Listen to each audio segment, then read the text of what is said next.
السلام علیکم. So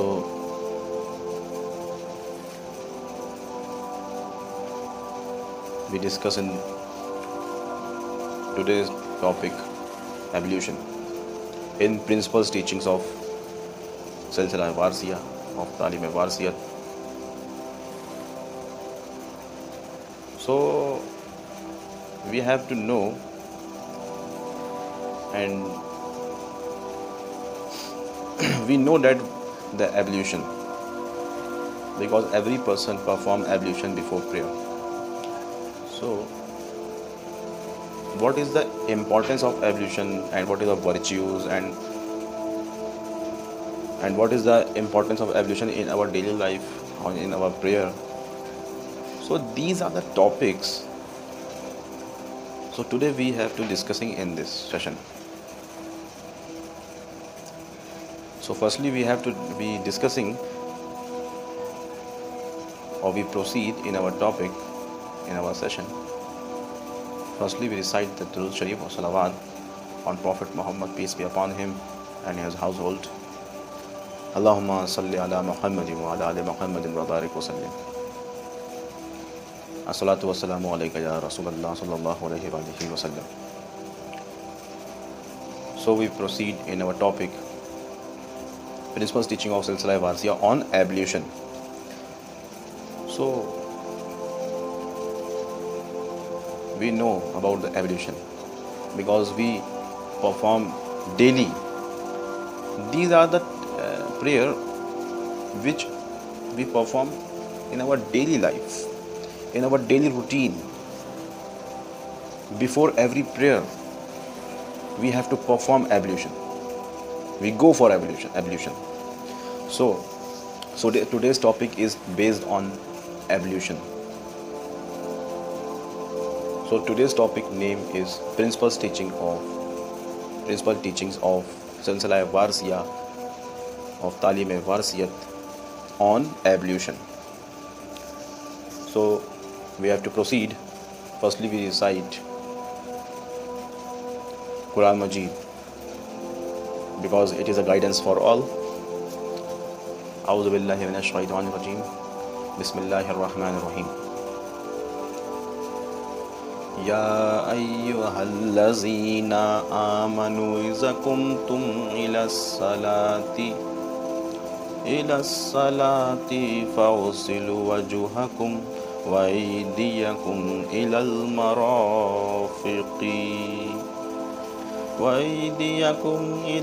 marafiqi wamsuhu birusikum warjulakum ilal kabain. Sadaqallahul aliyyul azim. O you who have believed, when you rise to perform your prayer, so wash your face. Firstly wash your face and wash your forearms up to elbow, and wipe your heads and wash your feet up to the ankles. This verse belongs to Surah Al-Ma'idah, verse number 6. So Allah subhanahu wa ta'ala explain the virtues and also the importance of ablution in our prayer. And these are the four obligatory methods, and you can say four obligatory steps, or you can say four obligatory process in ablution we have to perform. And the four steps of ablution which are obligatory on us from this verse of the Quran Majid. What are the four steps? Firstly, wash the face. Second, wash forearms up to elbow. Third, wipe your heads. And fourth, last one is wash your feet up to the ankles. And rest of the steps are traditional sunnah of the Holy Prophet Muhammad, peace be upon him, and his household, and mustahab. But these four steps are obligatory on us in ablution. And what is the importance of this ablution? Almighty Allah said that when you rise to perform your obligatory prayer, so wash your face. So we have to come to know that what is the importance of ablution.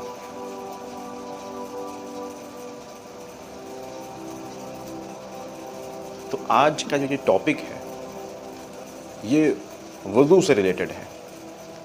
اللہ نے اس میں ہم کو 4 چیزیں فرض کی ہیں قرآن مجید کی آیت سے. جو 4 چیزیں فرض کی ہیں وہ کیا کیا ہیں؟ جو 4 چیزیں فرض کی ہیں وہ ہمیں چہرہ دھونا. چہرہ کہاں سے کہاں تک دھونا؟ سر کے بال سے لے کے ٹھوڑی کے نیچے تک، ایک کان کی لو سے دوسرے کان کی لو تک. پھر ہاتھ دھونا کونی تک. پھر سر کا مسح کرنا، چوتھائی سر کا مسح کرنا، یہ فرض ہے. اور اس کے بعد پیروں کو ٹخنوں سمیت دھونا.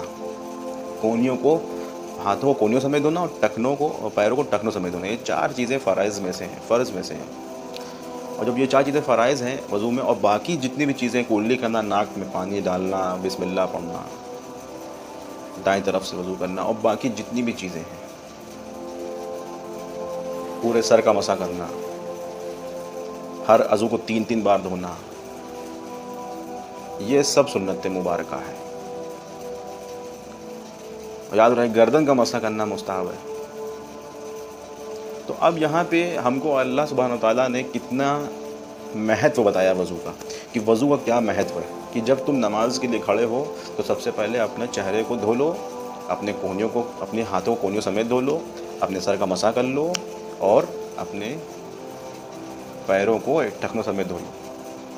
یعنی کہ نماز جیسی افضل ترین عبادت میں جب ہم جائیں، جب ہم کریں، جب اس کے لیے کھڑے ہوں، تو اللہ کہہ رہا ہے ایسے نہیں آؤ، وضو کر کے آؤ. You must have ablution.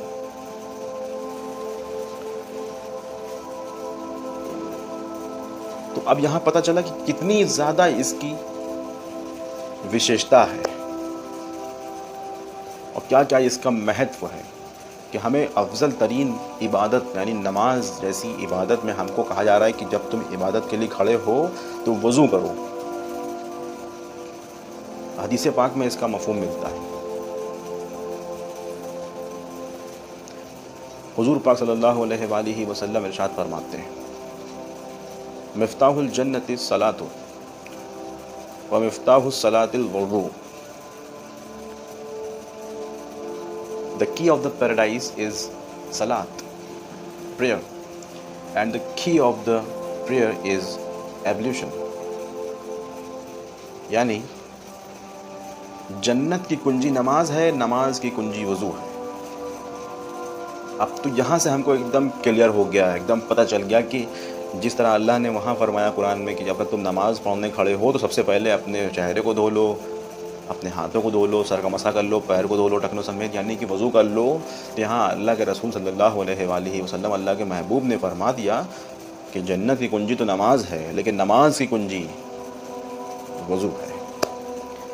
تو یعنی ہم کو پتہ چلا کہ پرہیزگاری حاصل کرنے کے لیے، اللہ کی عبادت کرنے کے لیے، اللہ کا قرب پانے کے لیے پہلی سیڑھی وضو ہے. پہلی سیڑھی کیا ہے؟ وہ وضو ہے. تو جب ہم کو یہ پتہ چل گیا کہ پہلی سیڑھی وضو ہے، تو حضرت ابو ہریرہ رضی اللہ تعالیٰ عنہ ارشاد فرماتے ہیں کہ ان کے ساتھ ایک صاحب مسجد کی چھت پہ چڑھے اور حضرت ابو ہریرہ نے وضو کیا اور فرمایا میں نے رسول اللہ صلی اللہ علیہ وآلہ وسلم سے سنا ہے کہ حضور پاک صلی اللہ علیہ وآلہ وسلم ارشاد فرما رہے تھے کہ میری امت کے لوگ وضو کے نشانات کی وجہ سے بروز قیامت سفید پیشانی، سفید ہاتھ اور پاؤں کی شکل میں بلائے جائیں گے. تو تم میں سے جو کوئی اپنی چمک بڑھانا چاہے بڑھا لے، یعنی اچھی طریقے سے وضو کر لے. یہ صحیح بخاری شریف کی حدیث ہے، حدیث number 136.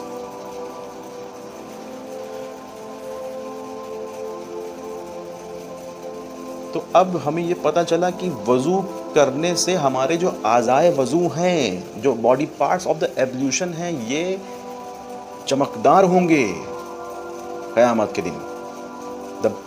body parts of ablution is radiant in the day of resurrection, and ablution is the key of salat or prayer, and prayer is the key of paradise. تو پتہ چلا کہ وضو ہی پہلی سیڑھی ہے. اللہ کا قرب حاصل کرنا ہے تو وضو پہلی سیڑھی ہے. اور پتہ چلا یہاں سے یہ بھی کہ وضو رہنے سے، وضو کرنے سے، باوضو رہنے سے ہمارے جو اعضائے وضو ہیں یہ بروز قیامت چمکدار ہوں گے، نورانی ہوں گے. اب انہی قرآن و حدیث کی ترجمانی، اب انہی قرآن و حدیث کا ایک عاشقانہ انداز میں، ایک عاشقانہ لہجے میں ہم کو سمجھایا ہے، تعلیم دی ہے، ہدایت کری ہے ہادی کل پیر ازل سرکار عالم پناہ حضور وارث پاک مولا من. ارشاد فرماتے ہیں کہ اعضائے وضو قیامت کے دن نورانی ہوں گے. سرکار عالم پناہ حضور وارث پاک ارشاد فرماتے ہیں جو با وضو رہتا ہے قیامت کے دن پرہیزگاروں کی صف میں کھڑا ہوگا.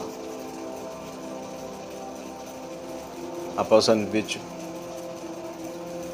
perform ablution regularly, he should along with the wise man in the day of resurrection.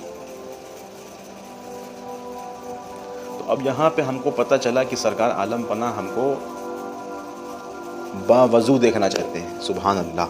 یعنی سرکار عالم پناہ ہم کو تعلیم فرما رہے ہیں کہ با وضو رہا کرو، با وضو رہا کرو. کیا فرمایا؟ جو با وضو رہتا ہے قیامت کے روز وہ پرہیزگاروں کی صف میں کھڑا ہوگا. اور حدیث میں اللہ کے محبوب نے کیا فرما دیا؟ اللہ کے محبوب ہمارے آقا مولا حضور پاک صلی اللہ علیہ وآلہ وسلم نے ارشاد فرمایا کہ جنت کی کنجی نماز ہے، نماز کی کنجی وضو ہے. یعنی پتہ چلا اللہ کا قرب حاصل کرنے کے لیے ہمارا پہلی سیڑھی ہی وضو ہے. اور جب ہم وضو سے رہیں گے، اچھا ایسا کیوں ہے؟ And what is the reason behind that? تو ایسا کیوں ہے؟ ایسا اس لیے ہے کیونکہ وضو جب ہم باوضو رہتے ہیں تو ہر فحشات سے دور رہتے ہیں، ہر فحش باتوں سے، ہر فحش چیزوں سے دور رہتے ہیں. جب ہمارا ظاہر پاک ہوتا ہے تو جب ہم ہر تمام برائیوں سے دنیا کی دور رہتے ہیں تو ہمارا قلب باطن پاک ہو جاتا ہے.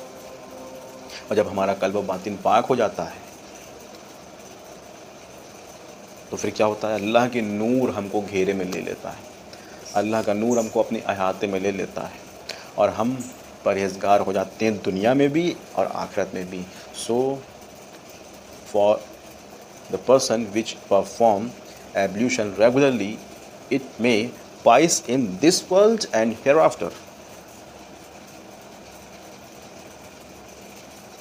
And due to the ablution, the person should keep away from the raunchy things or unblushy things.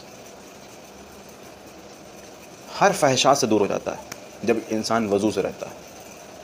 اس کو دھیان رہتا نہیں میں وضو سے ہوں، میرا وضو ٹوٹ جائے گا، یا نہیں ٹوٹے گا تو اس میں درجات اس کے کم ہو جائیں گے. ہم وضو سے ہیں، جتنا ہو سکے درود شریف پڑھیں گے، عبادت کریں گے، اللہ کا قرب حاصل کریں گے، تاکہ جتنی بھی عبادات ہیں وہ اسی لیے ہیں تاکہ اللہ کی رضا ملے.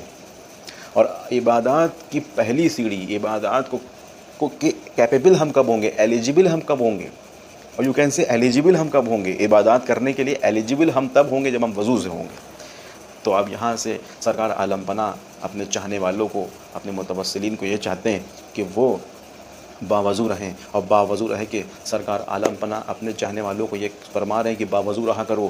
باوضو رہنے سے ہم اللہ کا قرب حاصل کریں گے، ہم پرہیزگار بنیں گے، اور پرہیزگار جب بنیں گے تو قیامت کے دن پرہیزگاروں کے صف میں کھڑے ہوں گے. اور جب پرہیزگاروں کے صف میں کھڑے ہوں گے تو ہمارے اعضائے وضو نورانی ہوں گے، اور جب ہمارے اعضائے وضو نورانی ہوں گے تو سرکار دو عالم صلی اللہ علیہ وآلہ وسلم ارشاد فرما رہے میری امت کے لوگ وضو کے نشانات کی وجہ سے سفید پیشانی، سفید ہاتھ پاؤں کی شکل میں بلائے جائیں گے. تو جب ہم بلائے جائیں گے تو میرے آقا، ہمارے آقا مولا حضور پاک صلی اللہ علیہ وآلہ وسلم کتنے خوش ہوں گے. اور جب حضور خوش ہوں گے، رسول خوش ہوں گے تو خدا بھی خوش ہوگا. اور جب رسول اور خدا دونوں، خدا اور رسول خوش ہوں گے تو ہم سے اللہ راضی ہو جائے گا. ساری عبادتوں کا مغز، ساری عبادتوں کا مرکز یہی ہونا چاہیے کہ ہمیں اللہ کو راضی کرنا ہے. تو سرکار عالم پناہ بھی ہم کو باوضو بنانا چاہتے ہیں، باوضو دیکھنا چاہتے ہیں، اس لیے ہم کو وضو کی طرف تلقین فرمائی ہے۔ مولا کریم ہمیں کہنے سننے سے زیادہ عمل کی توفیق عطا کرے، آمین ثم آمین۔